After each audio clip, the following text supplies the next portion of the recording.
Bom, eu vou falar então sobre situações de enfermagem, seus graus de complexidade na prática assistencial hospitalar. Na verdade, esse tema ele faz parte da minha tese de doutorado, né, que eu discuti, pesquisei sobre as situações e problemas de clientes hospitalizados e fiz um estudo baseado em graus de complexidade na clínica médica aqui do Hospital Universitário Antônio Pedro. Pode passar, por favor. Então, não dá para apresentar uma tese de doutorado em 20 minutos, né? E eu vou fazer uma reflexão do conceito de situação de enfermagem e as variações por grau de complexidade menor, médio e maior no cotidiano assistencial.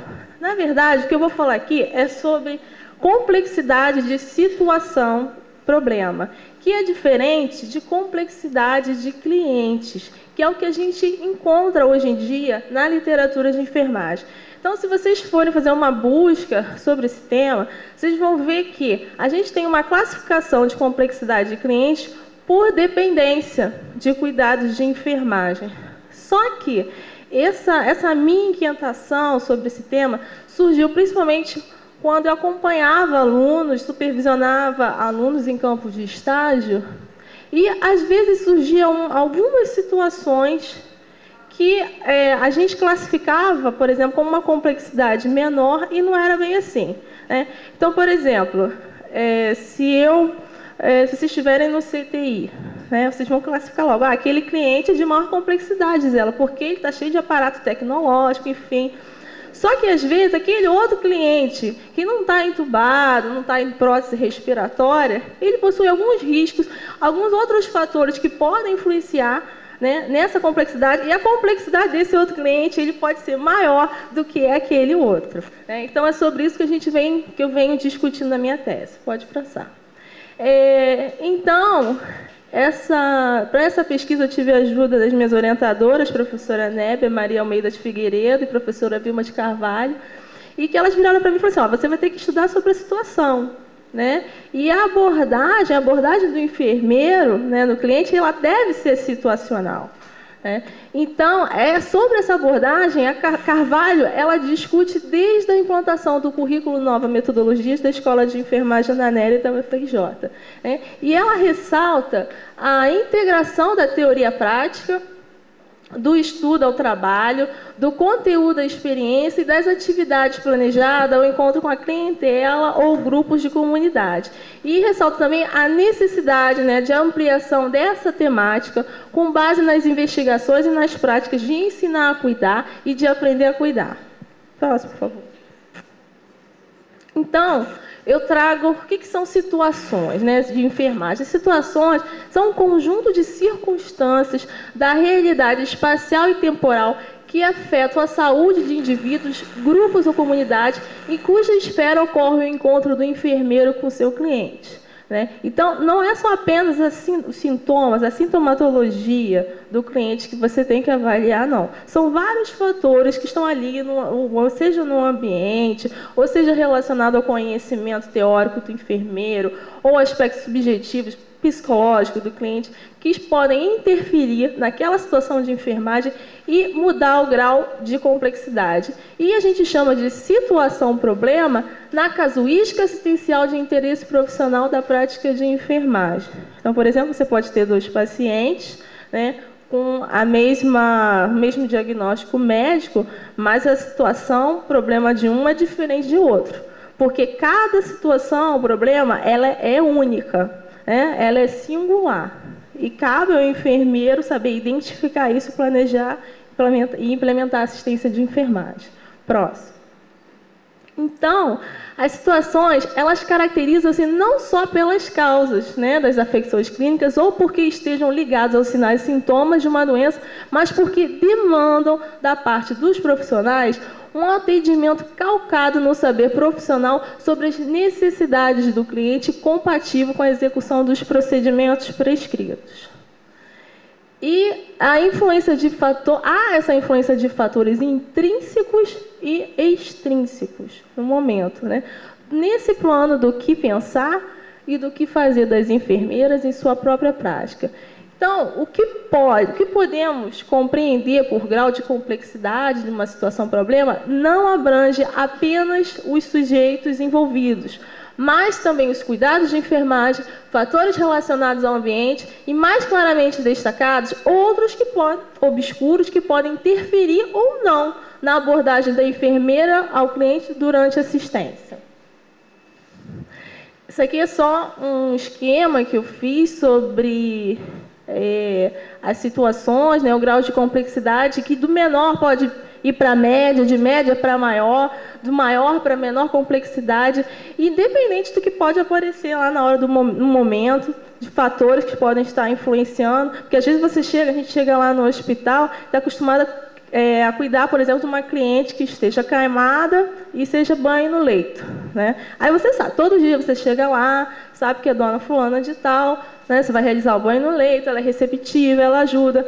Mas, às vezes, no dia seguinte, você chega lá para realizar o cuidado e ela não aceita, né? Ou seja, a complexidade da situação, ela muda, ela já é outra, né? Porque ela está deprimida. Eu pude participar de uma situação dessa com os alunos, de uma cliente com insuficiência renal crônica, que, inclusive, foi até liberada da hemodiálise, né? Ou seja, a situação dela, a situação ela pode variar, né, de um momento para outro, de forma inesperada. Próximo. Então, essas situações, em sua complexidade, elas podem ser previsíveis ou inesperadas, né? Por quê? Porque há uma ordem no que pode ser considerado previsível. Você tem toda a sua rotina lá, o que você espera, né, quando você avalia o cliente. E uma desordem quando há incertezas quanto à situação do cliente e que pode mudar o específico grau de complexidade de uma forma inesperada. Próximo. Então, as enfermeiras, eu fui buscar o que as enfermeiras elas entendiam, né? Como é que elas classificavam essas situações. E, ao classificarem, elas levam em conta a ordem do que é possível se prever em dado contexto situacional. Mas, independente do grau de complexidade de qualquer situação, seja ela menor, média e maior, a possível desordem dos fenômenos é uma constante, pois não há como ter certeza plena da resposta do cliente em torno dos cuidados de enfermagem que são planejados e oferecidos. Então, às vezes você chega lá, você tem que fazer uma punção periférica. Ok, beleza, sei a técnica de enfermagem, o paciente está tranquilo, mas às vezes é um paciente que ele está contido no leito, ou é um paciente que está sob custódia policial. A gente também já cuidou de alguns pacientes aqui, teve essa experiência, né, na disciplina de fundamentos, e aí a complexidade ela já é outra. Pode mudar. Então, para as enfermeiras, o que era uma situação, problema de menor complexidade? Qual foi a definição que nós chegamos? Que é aquela que o cliente tem suas necessidades individuais preservadas e quando ele é receptivo e colabora com as enfermeiras em seu próprio cuidado, seja pela capacidade de se autocuidar-se ou porque está lúcido e orientado no tempo e de espaço. E esse grau menor, ele é dificultado quando os recursos materiais são escassos ou porque há falta de tempo para dar auxílio e apoio ao cliente, né? Então, assim, todas as situações em que os clientes, eles, independente dos sintomas, enfim, eles eram receptivos, elas classificavam como de menor complexidade. Próximo. E a situação de média complexidade? É aquela em que o cliente apresenta riscos, né, a mais para a sua própria condição e também riscos para a efetuação dos cuidados, em âmbito de processo de enfermagem e exigindo cuidadosa atenção às suas necessidades humanas básicas e de cliente hospitalizado. Pode ou não haver uma boa interação enfermeiro-cliente, mas geralmente a cooperação do cliente é o que facilita o alcance dos objetivos dos cuidados de enfermagem.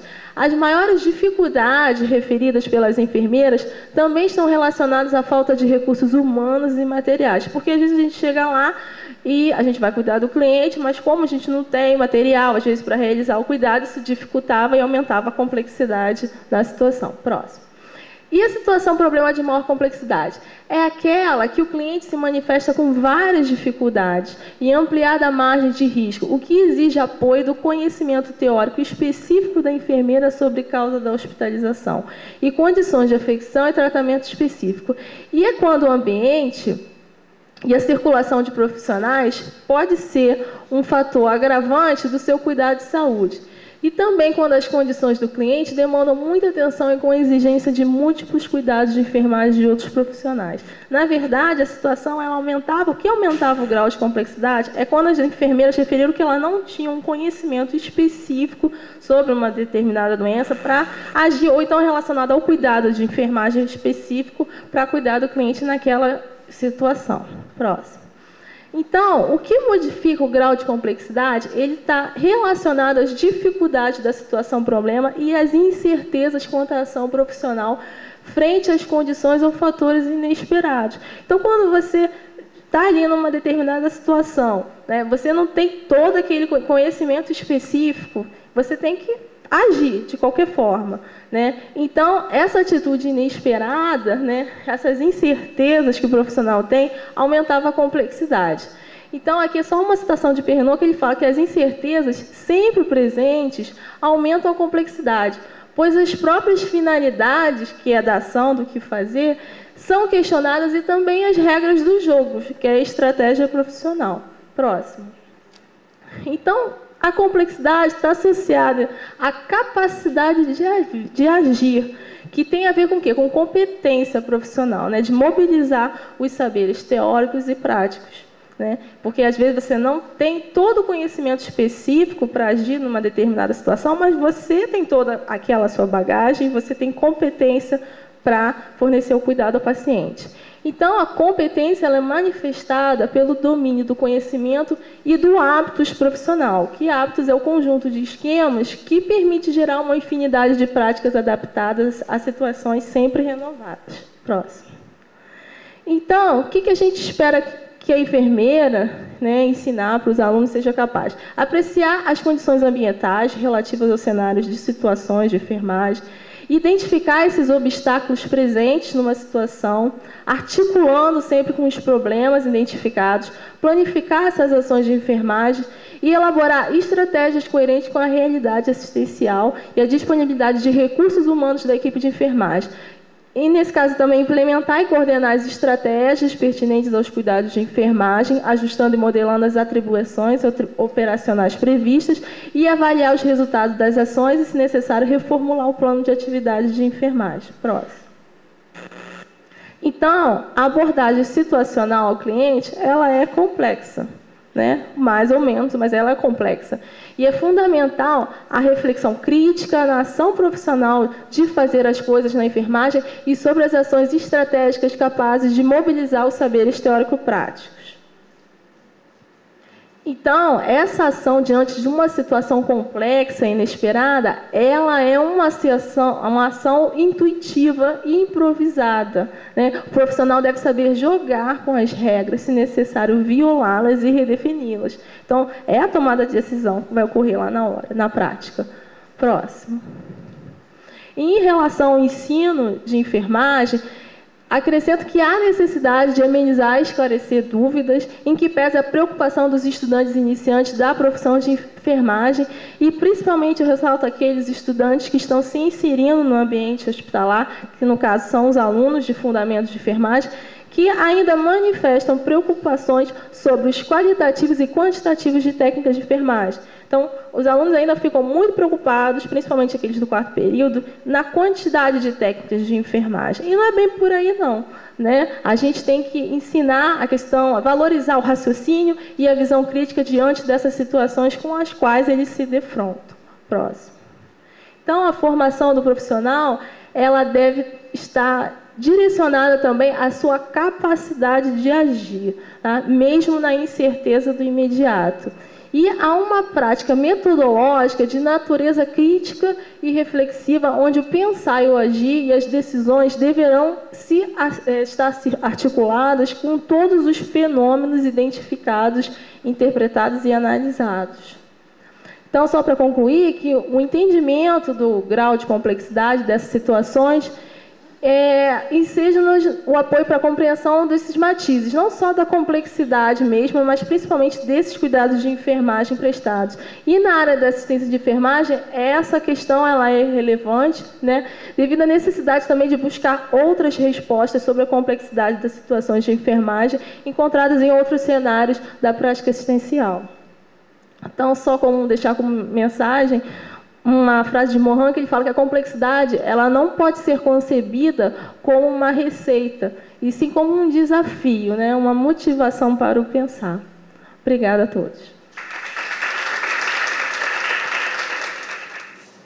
Euzeli, é com muito prazer que eu te reencontro. E em qualquer lugar que eu reencontre Euzeli, seja cuidando do paciente à beira do leito, seja defendendo uma dissertação, autografando um livro de enfermagem dermatológica e agora aqui, na academia. É sempre um prazer. Vou pegar meu material de apoio. Confesso que relutei em aceitar o convite de estar aqui, principalmente quando soube que a minha parte seria fazer uma reflexão sobre a atenção à saúde nas unidades de média complexidade. Unidades de média complexidade são as unidades de internação dos ambientes hospitalares, aquelas onde os pacientes necessitam de atendimento por mais de 24 horas, onde encontramos desde o paciente com autocuidado, que fica esperando por uma cirurgia ou que fica esperando por exames diagnósticos, até o paciente intensivo, com risco de morte e que, enquanto não consegue uma vaga no CTI, precisa ser cuidado. Essas clínicas médicas e cirúrgicas que atendem crianças, adolescentes, adultos, idosos, homens e mulheres com diversas situações de saúde não recebem dos gestores as mesmas condições dos recursos humanos e materiais que geralmente são priorizados para as terapias intensivas. E a minha relutância foi que, para estar aqui, eu queria juntar as palavras-chave que compõem esse evento: atenção, educação, saúde e, principalmente, fundamentos de enfermagem, relacionando-os à prática profissional nessas áreas de atuação. Aproveitar este espaço e falar da minha enorme preocupação em perceber nestes cenários hospitalares o distanciamento que está acontecendo entre aquilo que os profissionais de enfermagem aprendem nos laboratórios de semiotécnica ou à beira do leito com o enfermeiro professor, daquilo que estão realmente executando no dia a dia. É um dia a dia com muito desafio, com muitas dificuldades, mas também com profissionais que querem interferir nesta realidade, tornando-a mais satisfatória para o paciente e para o profissional que dele cuida. E a minha relutância é que eu tenho mais esperanças do que boas notícias para trazer. Sônia, Euzeli me deram 15 minutos. Então, o que eu vou trazer aqui para vocês não é trabalho de pesquisa, gente. O que eu estou querendo dividir com vocês foi uma estratégia que eu utilizei e ainda estou utilizando para dar conta da realidade que eu tenho visto. Pois eu saí do espaço de cuidar diretamente do paciente para o espaço de observar como o profissional de enfermagem está praticando a enfermagem. E como isso se deu? Por 2 anos eu fiquei afastada do ambiente hospitalar por problemas de saúde. Quando eu voltei, eu não pude mais ficar cuidando diretamente dele. Eu voltei para treinamento em serviço, eu voltei para ser enfermeira de rotina, só que quando eu voltei eu queria tomar pé da realidade. Então eu fiquei olhando tudo ao meu redor, para saber qual seria o foco do meu trabalho. E aí isso foi ficando de uma forma cada vez mais abrangente, que hoje eu digo que eu criei os olhos de ver. Onde eu identifico que tem profissional de enfermagem, eu fico atenta. E eu vou trazer isso aqui para vocês. Exemplos do distanciamento entre aquilo que se ensina daquilo que se pratica. E eu desejo muito que os enfermeiros da academia e nós, eu, enfermeira do cenário da prática de enfermagem, encontremos alternativas concretas e seguras entre a enfermagem ideal e a enfermagem possível. O que vocês verão aqui não foi colhido só nos cenários de hospitais públicos, não. Dos hospitais privados também. Hospitais públicos onde eu atuava e outro atua ainda. E outros, quando eu ia como acompanhante, como visitante, e até mesmo nos momentos em que eu fazia os meus próprios exames, eu ficava olhando o profissional de enfermagem e identifiquei esses exemplos. Pode passar. Bebe-se, come-se e fala-se durante preparo de medicamentos. As mãos não são lavadas antes do preparo de medicação e troca do frasco de dieta enteral. Ampola, frasco de soro, ejetor lateral e entrada de polifix não são desinfetados antes de sua abertura. A ausência do uso de equipamento de proteção individual no preparo de medicação endovenosa, venóclise, coleta sanguínea e glicemia capilar. Limpeza do estômago da traqueostomia com material não estéril. Próximo. Contaminação da parte interna do capote de pano usado para precaução de contato, deixando-o para o próximo profissional. Uso de capote e luva contaminada fora do boxe do paciente. Medicação levada até o leito sem bandeja de apoio. Lençóis retirados do paciente e colocados no chão durante o banho no leito. Roupa lançada de longe para dentro do hamper. Agulha 40x12 perfurando frascos e ejetor lateral de equipos. Punção venosa com gelco 18 para infusões de pouco volume. Aspiração de vias aéreas inferiores antes das vias aéreas superiores. Uso de anel, pulseira, unhas grandes, sandália rasteira e relógio de pulso durante o procedimento com o paciente. Administração de medicação hipotensora ou antiarrítmica sem verificação prévia de pressão arterial e frequência cardíaca. Falta de explicação para medicação rodelada. Comprimido cortado diretamente com a mão. Próximo. Auxiliar de enfermagem colocando catéter enteral e enfermeiro pegando a medicação na farmácia. Falta do registro do enfermeiro no prontuário. Falta de aprazamento, atualização e checagem da prescrição de enfermagem. Descarte de ampola quebrada dentro de lixo. Preenchimento de caixas para material pérfuro cortante além do limite. Dupla picada na aplicação de insulina em pH irregular de mesmo horário. Próximo. Medicação aprazada somente em horários pares. Uso de parte de medicamento sem identificação do restante. Banho de aspersão restrito ao horário da manhã. Retirada da barba de paciente inconsciente sem autorização da família. Paciente desnudo durante o banho no leito com temperatura ambiente de 19 graus. Colocação de comadre fria sem proteção em paciente aquecido. Próximo. Falta de registro sobre nível de consciência, aceitação da dieta, visita de familiar, diurese e evacuação. Preenchimento incompleto de cabeçalhos e rótulo de soro. Uso de materiais do carro de parada cardiorrespiratória rotineiramente.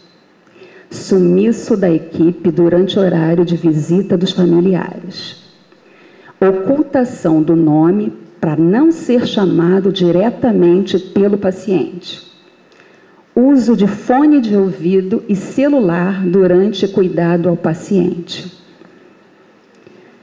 Tema íntimo conversado durante cuidado ao paciente sedado ou comatoso. Despreocupação com a exposição do seio das pacientes. Uso de palavra chula em conversa habitual no salão de pacientes. Vestuário de mulheres da enfermagem com decote acentuado, branco transparente, calça de cintura baixa com visualização de partes íntimas do corpo no ambiente de trabalho. Essa lista foi construída no passado, quando eu tive tempo para olhar com esses olhos de ver. Quando você tira a cortina, quando você desloca o biombo, quando você não avisa que vai chegar, ou quando você tem tempo realmente de olhar.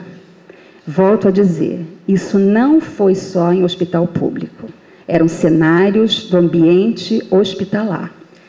O que eu fiz? Passada a primeira angústia, eu fiquei bastante angustiada com isso. Eu não tinha proporção de que era dessa forma, porque eu sempre cuidei diretamente, então eu meio que, na dinâmica de um plantão de enfermagem, você tem muitas ações para desenvolver e você vai desenvolvendo para respeitar o horário de almoço, o horário da visita, o horário disso, o horário do plantão, o horário... E aí eu não tinha realmente o tempo para ficar na expectativa, olhar mesmo, como se fosse uma cena acontecendo e eu ali para analisá-la. Ao ter tempo de fazer isso, identifiquei essas situações. E aí, como eu agi e como ainda estou agindo. Quando eu podia, eu fazia a orientação imediata da não conformidade que eu identificava. E nos ambientes onde me eram familiares, isso era muito mais fácil de fazer. Porque se assim não fosse, e eu comecei a fazer isso, se eu via uma não conformidade praticada pelo técnico ou pelo auxiliar, na verdade queria me dirigir à enfermeira para falar com ela. Eu tinha péssima receptividade nessas horas.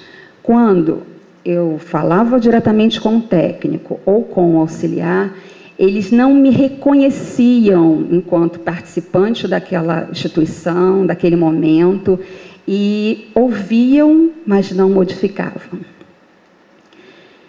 Treinamento em serviço das práticas consideradas mais comuns, usando a estratégia do mostre-me como você faz. Nos meus ambientes de trabalho, eu optei por não levar o grupo de enfermagem para uma sala, para eu dizer como fazia. Ao contrário, eu juntava junto as pessoas no salão de pacientes e, na verdade, pergunto para um deles como é que ele faz alguma coisa. A partir de como ele fala e como ele faz, já que eu armo meio que um pequeno laboratório, ali eu percebo se ele está fazendo as atividades de enfermagem, a técnica de enfermagem de uma forma correta ou não. E ainda tem oportunidade que todo o grupo, o plantão onde ele trabalha, o veja fazendo também. Aproveitamento da passagem de plantão com discussão de situações reais, atualizando o conhecimento. Buscar e multiplicar as informações. Como eu não sou mais a enfermeira da beira do leito, eu posso me deslocar muito mais facilmente de dentro do cenário de enfermagem. Qualquer situação, como foram os surtos de VRE, quando os surtos de Acinetobacter, na verdade, se a informação já não estivesse ali, eu imediatamente procurava e, quando acontecia, já atualizava o conhecimento para esse grupo presente quando chegasse essa informação, conforme os resultados de cultura. Elogiar cada manifestação de boa prática e melhoria. Quando eu via que depois dessa identificação de não conformidade, o profissional ou o grupo era chamado, a gente atualizava, a gente treinava, a gente discutia essa não conformidade, sempre isso é que diminuiu a minha angústia, e agora até com uma quantidade maior de pessoas. As pessoas tentavam modificar o que estavam fazendo anteriormente. O que eu mais consegui até agora foi, na verdade, na hora de preparação de medicação parenteral e principalmente antibióticos, algumas pessoas estão colocando os equipamentos de proteção individual. A questão da comida perto da bancada de preparo de medicamento, no cenário foi extinto, no cenário as pessoas meio que continuam a fazer essas coisas. Dividir responsabilidade, buscar parceria e valorizar a prata da casa. Dividir responsabilidade porque eu sozinha realmente não vou conseguir muita coisa.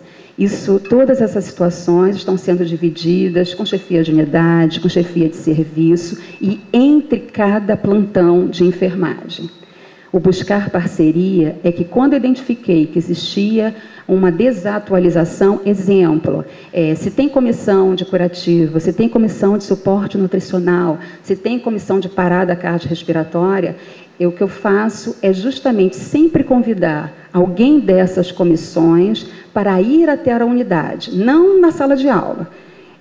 Tem todo um movimento, um processo para que uma dessas pessoas que entregam as comissões possam estar dentro do local de trabalho, dentro onde realmente acontece a ação, vendo que o que ela diz para eu fazer, ela tem que me dizer se naquele local que eu trabalho eu tenho condição realmente de realizar.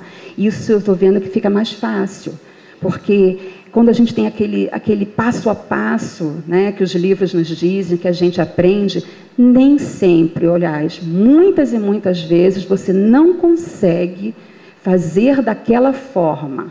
E aí, para não ficar pensando que está se destituindo de todo o conhecimento, e eu trago aqui o exemplo do cateterismo vesical, eu não sei na experiência de vocês, mas há muito que eu não tenho uma bandeja para cateterismo vesical. Tá? E aí você, sem contaminar os materiais, você aprende a usar o campo da luva estéril, o campo do invólucro da própria sonda, e assim resolve a situação, porque você não contamina e você desenvolve a técnica. Você só não tem mais aquela bandeja esterilizada. E valorizar a prata... Não, por favor, volta. E o valorizar a prata da casa é porque a gente descobre que enfermeiros técnicos e auxiliares muitas vezes têm outros conhecimentos. E quando você consegue usar esses outros conhecimentos no dia a dia de trabalho, isso também acabou motivando, acabou interferindo na prática daquele profissional. E, por favor, o último. Eu botei essa frase aqui porque, como eu disse, eu fiquei muito angustiada, como no início do ano passado eu comecei a construir essa lista. Tá? E aí eu li esse provérbio e entendi que eu deveria agir dessa forma. Antes de começar o trabalho de modificar o mundo, que eu não vou conseguir, dê 3 voltas dentro da sua casa. Hoje eu entendo que, se eu conseguir colaborar com a melhora da prática profissional de um enfermeiro, de um técnico ou de um auxiliar, eu realmente vou me sentir muito menos angustiada. É só.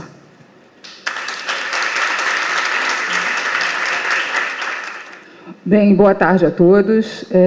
Como eu fui identificada, eu sou professora dessa escola de fundamentos de enfermagem. E aí, está falando de um tema ligado a níveis de complexidade e ter alta complexidade, eu acho que merece uma certa aproximação. Por que falar desse tema? Bem, eu tenho uma aproximação com terapia intensiva de, no mínimo, 14 anos. Enquanto acadêmica bolsista, eu já fui, na época que eu fui acadêmica bolsista da FESP, eu me aproximei muito da terapia intensiva e daí resolvi fazer residência. E daí todo o meu caminhar de enfermagem foi pautado dentro da terapia intensiva. O maior tempo que eu passei dentro da terapia intensiva foram 10 anos na Clínica São Vicente da Gávea. Desses 10 anos de clínica, 6 eu fiz a chefia da unidade. Então, me parece ser um pouquinho de experiência que eu possa falar um pouquinho de terapia intensiva e reconhecer o quanto fundamentos de enfermagem, que é a área atual minha, né, nesse momento, alicerça essa área. Bem, esse é um leito típico da terapia intensiva da São Vicente, na época de 1900, provavelmente 1998, e a gente participou, enquanto enfermagem, da construção total desse CTI, que na época eram de 4 leitos e passaram para 10 leitos. Atrás daquela parte verde ali, era já um pensamento de humanizar um pouquinho mais a unidade, porque as terapias intensivas até então do Rio eram muito fechadas, sem ventilação, sem janela e tudo mais. E para que fosse aceito pela Anvisa ter janela no CTI, deu muito trabalho a São Vicente. E nos proporcionava muito bem-estar, né? O profissional via chuva, sol e se sentia menos oprimido. A terapia intensiva, com certeza, ela teoricamente abriga os pacientes de maior complexidade, né? E ela traz realmente um certo status profissional, talvez na enfermagem, na medicina, como na emergência. Socialmente se entende que os ótimos profissionais, os melhores profissionais, os profissionais que são mais rápidos e ágeis, estejam dentro da terapia intensiva. Algumas publicações falam desse sentimento, mas a Eliane colocou com muita propriedade o quanto todas aquelas observações que você fez, na verdade você fez uma observação participante muito interessante, ela é sentida e vivida em todos os níveis de complexidade, né? E a Gisela, um pouquinho anteriormente, o paciente, não necessariamente o de alta complexidade, precisa estar no CTI. Hoje, com experiência, o paciente, às vezes, internado na clínica médica do Antônio Pedro, que não tem para onde ir, ele é um paciente de alta complexidade. Por definição, então, as unidades de tratamento intensivo, segundo o Ministério da Saúde, elas são unidades destinadas ao atendimento de pacientes graves, que dispõem de assistência médica e de enfermagem interruptas, com equipamentos específicos próprios, recursos humanos especializados e que tenham acesso às outras tecnologias destinadas a diagnóstico e terapêutico. Quando a gente olha um paciente desse, na verdade a foto está até um pouco cortada, ele é um paciente que foi um convívio por muitos anos, totalmente ligado à questão da tecnologia. Para se ter uma ideia, esse paciente ele era pesado na cama, essas camas eletrônicas que você chega e pesa o paciente. Uma monitorização, além de estar na beira do leito, também estava nas bancadas, tanto da medicina quanto da enfermagem. E mesmo assim, com toda essa tecnologia ao redor, muitas das coisas que Eliane passou, eu fiquei relembrando de coisas que com certeza eu encontrei pelo caminho. Próximo. E aí, só para fazer alguns apontamentos na questão da história, de como que surge essa questão da terapia intensiva, a gente não pode deixar de falar de Florence. A professora Sanamara falou muito, um pouco aqui antes, realmente ela é um marco para a nossa enfermagem. E se a gente pode dizer que a enfermagem em terapia intensiva começou, talvez tenha sido com Florence, à medida que ela faz a classificação de pacientes, segrega, né, esses pacientes, e ela consegue uma diminuição de mortalidade que tinha aproximadamente 40% desses doentes mais graves para quase 4% a 6%. Então, a gente pode dizer que existia já uma semente de terapia intensiva. Na década de 20, as salas, né, de recuperação para pacientes de neurocirurgia, elas começaram a precisar de monitorização para o paciente fazer, né, retornar a questão da consciência no Hospital Johns Hopkins. Isso caracteriza também um pouquinho. Na década de 30, começa na Alemanha uma assistência intensiva de pós-operatório. Próximo, Paulo. Na década de 40, a sala de recuperação cirúrgica em Nova York, e na década de 50, onde a gente teve uma grande epidemia de poliomielite, houve a criação de centros, novas tecnologias modernas de técnicas de ventilação mecânica, enfermagem pela primeira vez com equipamentos. Aqui eu trouxe só para ilustrar, né? É uma assistência ventilatória muito antiga, que se tinha como nomenclatura pulmão de aço, né? Naquela época das crianças. E no final da década, desenvolvida a primeira unidade de choque com a introdução de monitorização cardiovascular. Próximo. Em 1962, a primeira unidade de vigilância a pacientes com infarto. E só na década de 70 é que, efetivamente, se tem a implantação das unidades de terapia intensiva. Então, nós temos aí um pouco mais, né, de 30 anos. Atualmente, a gente tem aproximadamente 24 mil leitos de UTI adulto. E desses 24 mil leitos de UTI adulto no país, 58% estão na região sudeste. 40% nos demais estados. Então, a gente tem uma equidade aí muito interrogada com relação ao tratamento. Então, a gente vê na mídia, mamógrafo em Manaus tem 1, e as mulheres andam de barco durante 3 dias para fazer uma mamografia e levam quase 1 ano. Se a gente vai aqui em Botafogo, que é um centro, né, médico, à beira da rua, a gente talvez tenha aí uns 20, 30 mamógrafos, não sei exatamente quantos. Próximo. E, como a professora Sônia Mara também citou, eu fiz uma disciplina com a professora Vilma de Carvalho que também me mexeu e me instigou muito, que é epistemologia, que eu acho que é uma oportunidade que qualquer um, se tiver, a faça. E que é, vou identificar, né, tia da professora Gisela de Carvalho, que é a professora Vilma de Carvalho, que é doutora e a professora emérita da UFRJ. E quando a gente fala de aplicação dos fundamentos de enfermagem, diversos níveis de complexidade, a gente tem que entender que fundamental é aquilo que corresponde à essência de uma coisa. É o que é imprescindível à existência dessa coisa, sua garantia ou razão de ser. Logo, enfermagem fundamental é a ordem ou o conjunto de proposições e de ideias mais gerais ou mais simples, de onde se deriva a totalidade dos conhecimentos da enfermagem. Representa as bases sobre as quais se assenta toda a prática de enfermagem. Inclui o aparato ético-filosófico e a dimensão histórica da profissão. Enfermagem fundamental não tem campo de atuação específico.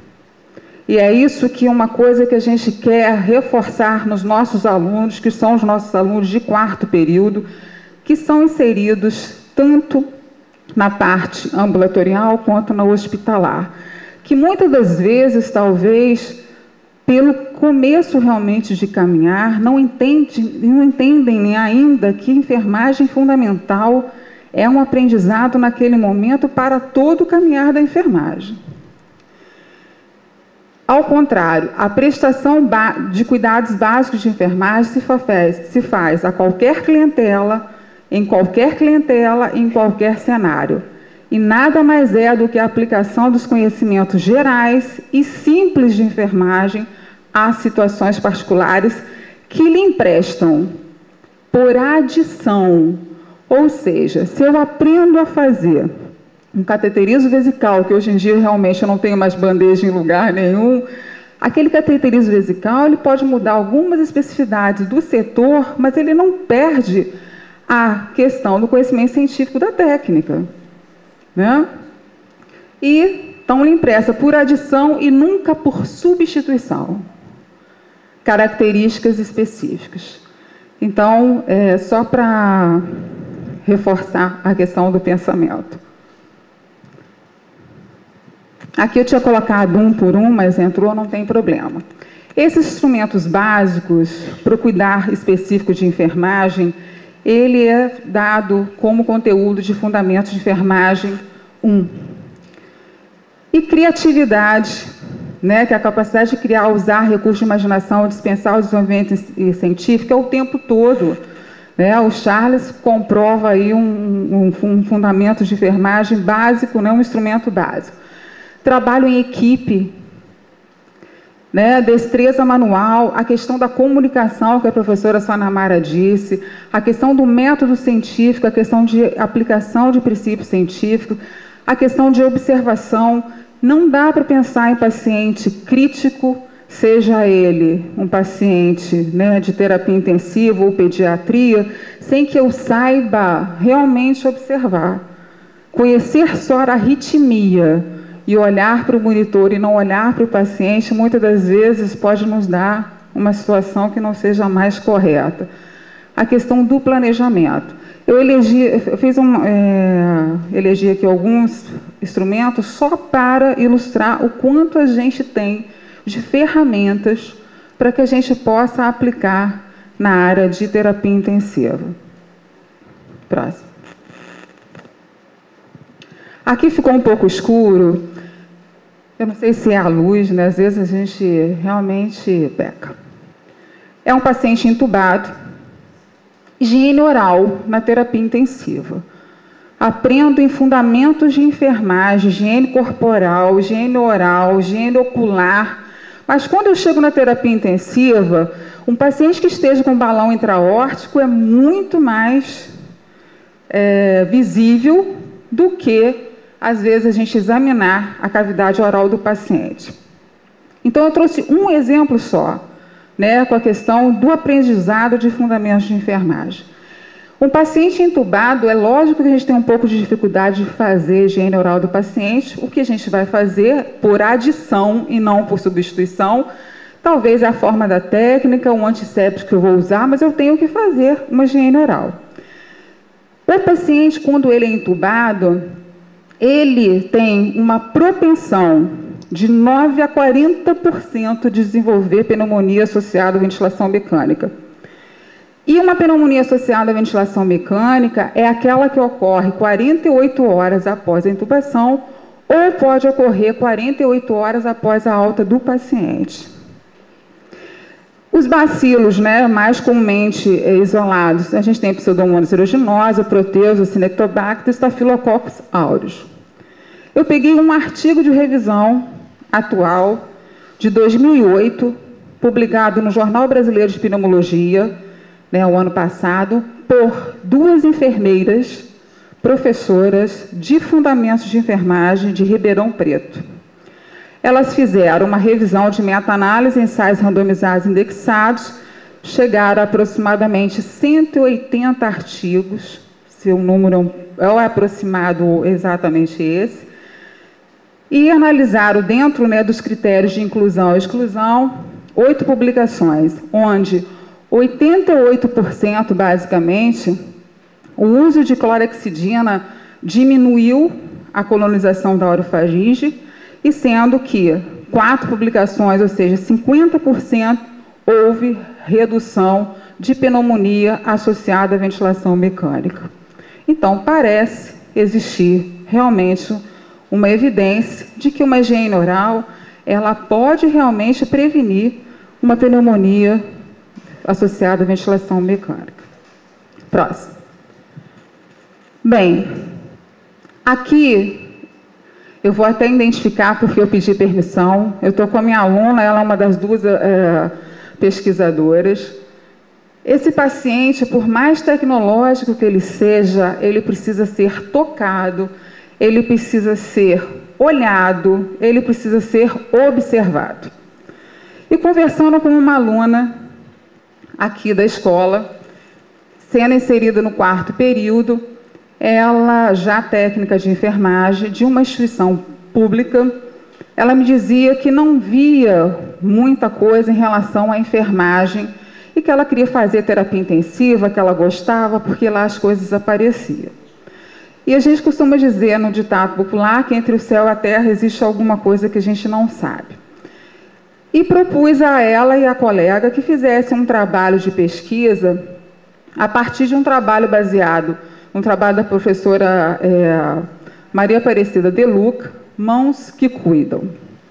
A professora Maria De Luca fez esse trabalho em 2002, onde ela reuniu alunos do mestrado na Unirio e que ela propôs que se fizesse uma pesquisa já consagrada, não me lembro exatamente aonde, e os alunos utilizassem o tomate para que observasse o quanto o toque, seja terapêutico ou toque, existe uma energia que a gente não conhece, e que fizesse isso durante um mês.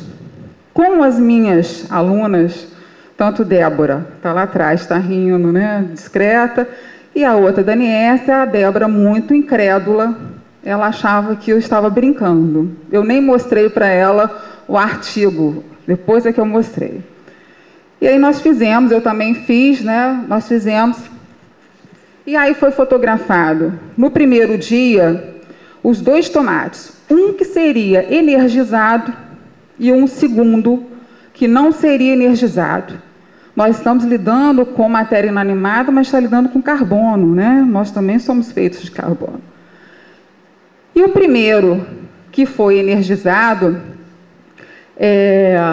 ele permanece, né, íntegro ao 15º dia, enquanto o que não foi energizado permanece, né? O que não foi energizado permanece deteriorado.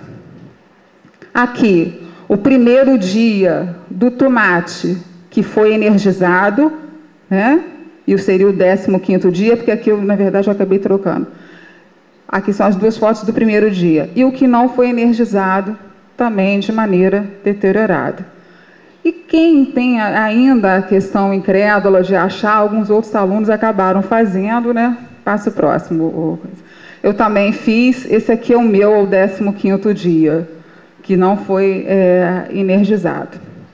Bem, eu poderia citar vários outros exemplos, eu só queria dizer que uma das coisas mais importantes que eu vi nesse encontro, assim, de todos os 2 dias que a gente teve, e eu ouvi isso e falo isso com meus alunos, em qualquer lugar, ou com tecnologia ou sem tecnologia, a gente pode fazer uma enfermagem possível, né? A gente pode ser possível numa higiene oral, no Antônio Pedro, que não tem a clorexidina, ou que não tem a cama que pesa, isso tudo mais, isso não é um empecilho para a gente poder cuidar e confortar o paciente.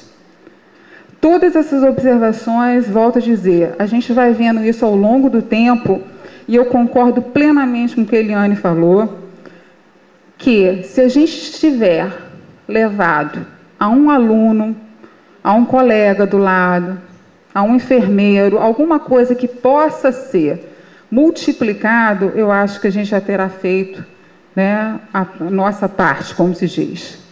Muito obrigada. Estou aberta a perguntas.